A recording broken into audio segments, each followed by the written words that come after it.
आज हम मिलकर श्रवण करते हैं संतोषी माता की दिव्यमयी कथा का। एक बुढ़िया थी, उसके 7 बेटे थे। 6 कमाने वाले थे जबकि एक निकम्मा था। बुढ़िया अपने 6 बेटों के लिए खाना बनाती, उनको भोजन कराती और उनसे जो कुछ जूठन बचता वह अपने 7वें बेटे को दे देती थी। एक दिन वह अपनी पत्नी से कहने लगा, देखो मेरी माँ मुझसे कितना प्यार करती है। तो उसकी पत्नी ने कहा, क्यों नहीं, सबका जूठा जो तुमको खिलाती है। तो वह कहने लगा, ऐसा नहीं हो सकता, मैं जब तक अपनी आंखों से देख ना लूं तब तक मैं तुम्हारी बात नहीं मान सकता। तो बहू ने हंसकर कहा, देख लोगे तब तो मानोगे। कुछ दिन बाद त्योहार आया। घर में 7 प्रकार के भोजन और चूरमे के लड्डू बने। वह जांचने के लिए सर दुखने का बहाना करके एक पतला सा कपड़ा सिर पर ढककर रसोई घर में सो गया। वह कपड़े में से सब कुछ देखता रहा। 6 भाई भोजन करने आए। उसने देखा कि माँ ने उनके लिए सुंदर आसन बिछाया, उनको नाना प्रकार की रसोई परोसी, उनको प्रेम से खिलाया। वह ये सब कुछ देखता रहा। जब उसके 6 के 6 भाई भोजन करके उठे तब माँ ने उनकी जूठी थालियों में से लड्डुओं के टुकड़े उठाकर एक लड्डू बना दिया।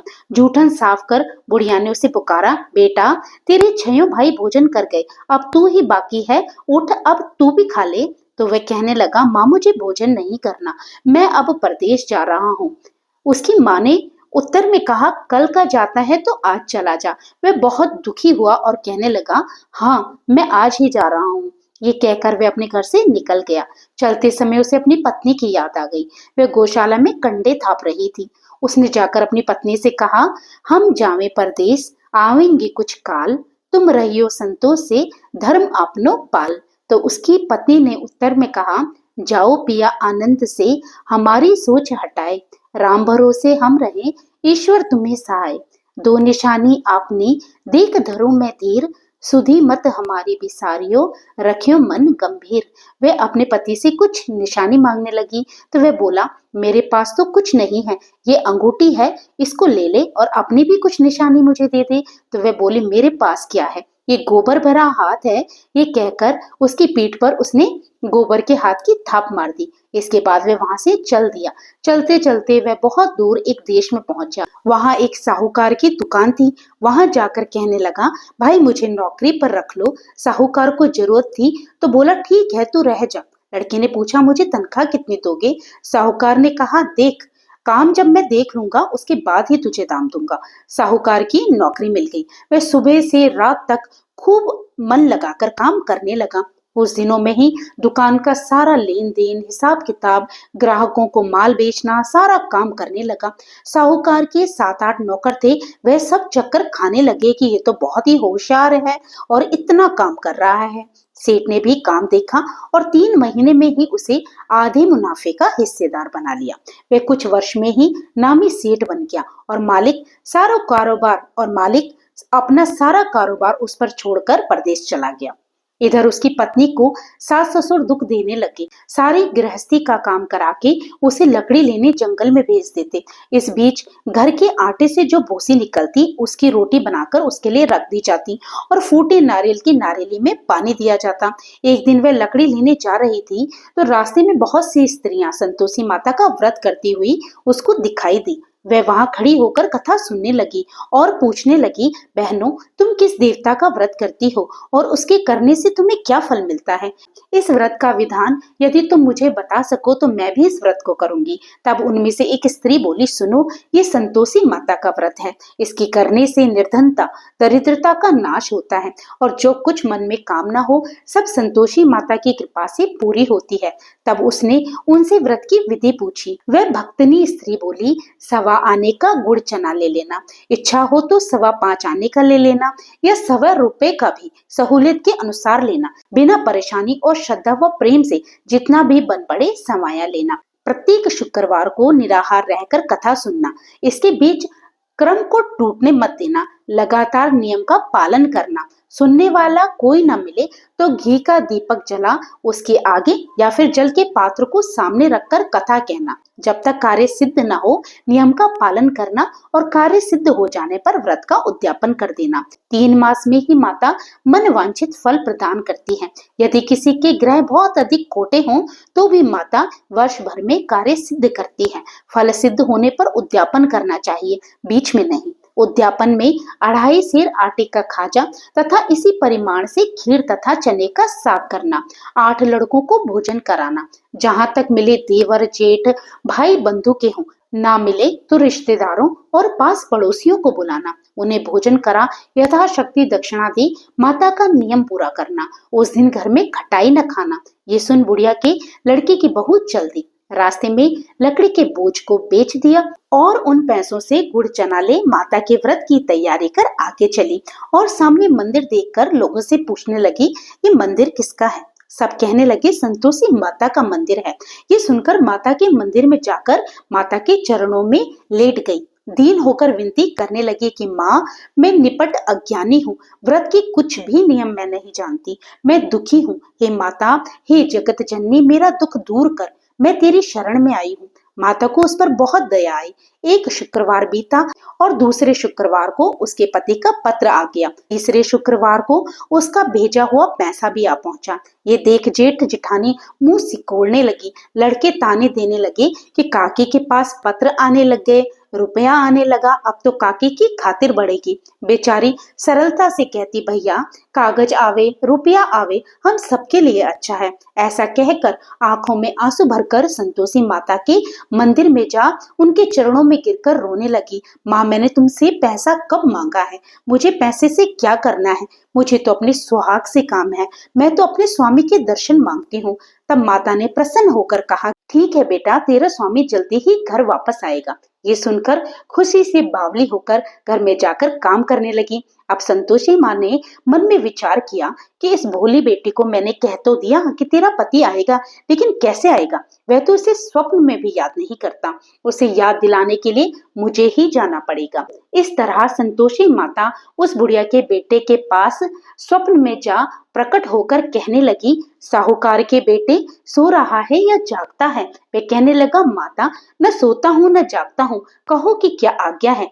माँ कहने लगी, तेरे घर बार कुछ है कि नहीं? वह बोला, मेरे पास तो सब कुछ है, माँ बाप है, बहू है, क्या कमी है? माँ बोली, भोले बेटे, तेरी बहू घोर कष्ट उठा रही है, तेरे माँ बाप उसे परेशान कर रहे हैं, वे तेरे लिए तरस रही है, तू उसकी सुध ले। वे बोला, हाँ माता जी, ये तो मुझे मालूम है, परंतु जाऊं तो कैसे जाऊं? परदेश की बात है, लेन देन का कोई हिसाब नहीं, कोई जाने का रास्ता नहीं समझ आता, कैसे चला जाऊं? माँ कहने लगी, मेरी बात मान, सवेरे नहा धोकर संतोषी माता का नाम ले, घी का दीपक जला, दंडवत कर दुकान पर जा बैठ। देखते ही देखते तेरा सारा लेन देन झुक जाएगा, जमा का माल बिक जाएगा, सांझ होते होते धन का भारी ढेर लग जाएगा। सुबह उठकर उसने अपने साथ के लोगों को रात का स्वप्न बताया तो सब उसका मजाक बनाने लगे कि स्वप्न तो स्वप्न होता है, तू कहाँ उसे सच मान रहा है।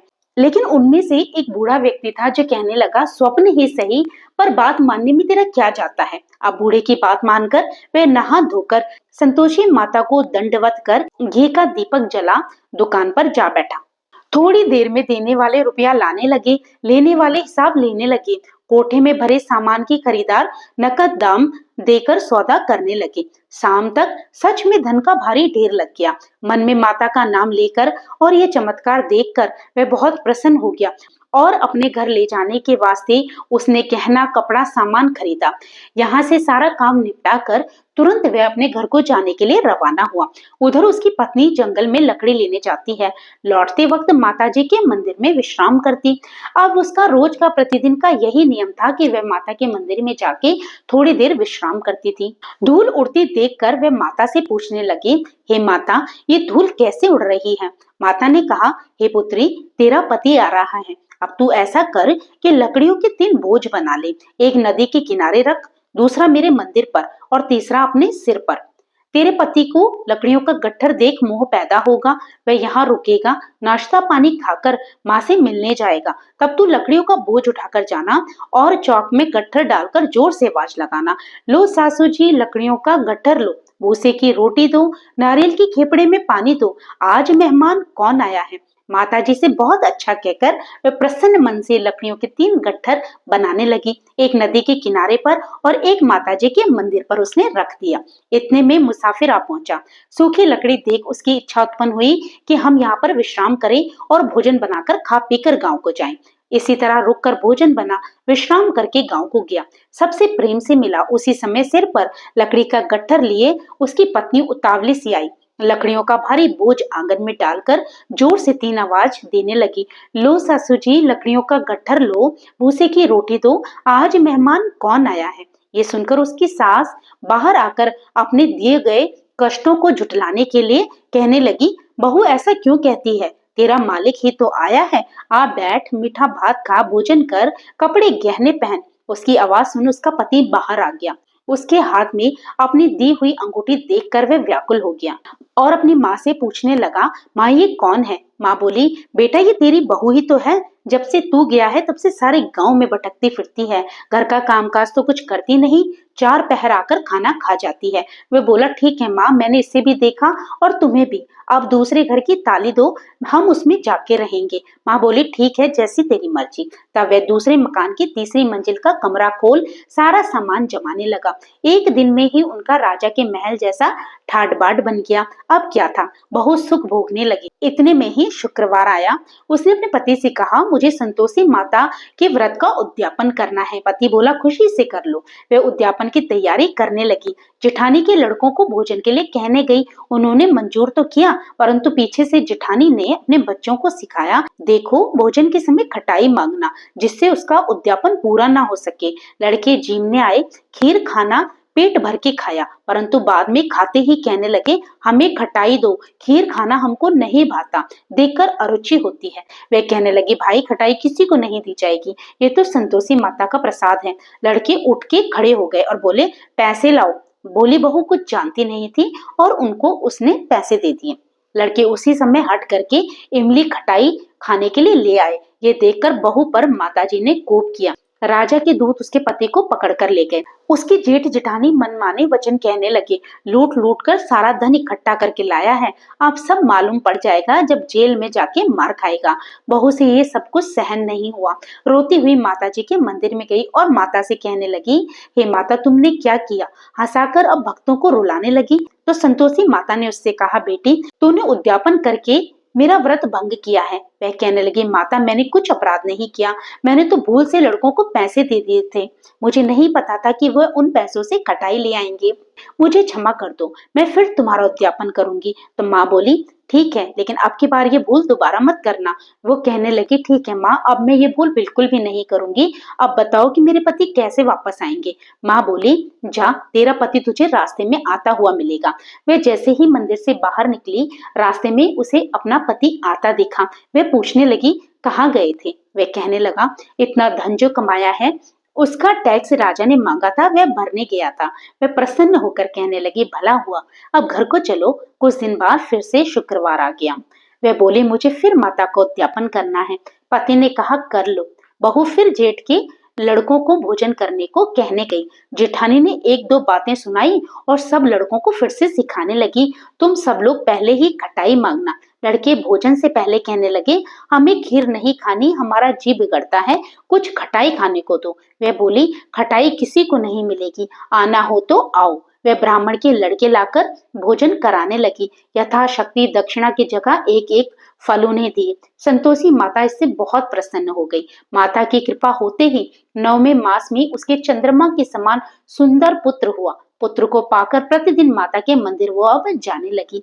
माँ ने सोचा, ये रोज आती है, क्यों ना आज मैं इसके घर चलूं। ये विचार करके माता ने भयानक रूप बनाया। गुड़ चने से सना मुख, ऊपर सूंड के समान होंठ, उस पर मक्खियां भिन भिन कर रही थी। देहली पर पैर रखते ही उसकी सास चिल्लाई, देखो रे, कोई चुड़ैल डाकिन चली आ रही है, लड़कों इसे भगाओ, नहीं तो किसी को खा जाएगी। लड़के भगाने लगे, चिल्लाकर खिड़की बंद करने लगे। बहू रोशनदानी से देख रही थी। प्रसन्नता से पगलीबन चिल्लाने लगी, आज मेरी माताजी मेरे घर आई हैं। वे बच्चे को दूध पीने से हटा देती है। इतने में उसकी सास को उस पर गुस्सा आ गया। वे बोली, क्या उतावली हुई है, बच्चे को पटक दिया। इतने में माँ के प्रताप से लड़के ही लड़के नजर आने लगे। वे बोली, माँ मैं जिसका व्रत करती हूँ ये वही संतोषी माता है। सबने माता जी के चरण पकड़ लिए और विनती करके कहने लगे, हे माता, हम मूर्ख हैं, अज्ञानी हैं, तुम्हारे व्रत की विधि हम नहीं जानते। आपका व्रत भंग कर हमने बहुत बड़ा अपराध किया है। हे जगत माता, आप हमारा अपराध क्षमा कर दो। इस प्रकार माता प्रसन्न हुई और सबको क्षमा का दान दिया। हे माता, जिस प्रकार से बहू को प्रसन्न होकर आपने फल दिया, वैसा ही सबको देना।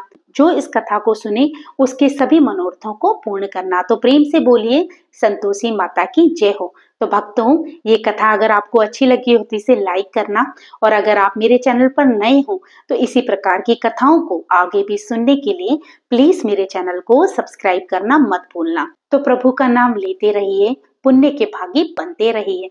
जय श्री कृष्णा। राधे राधे।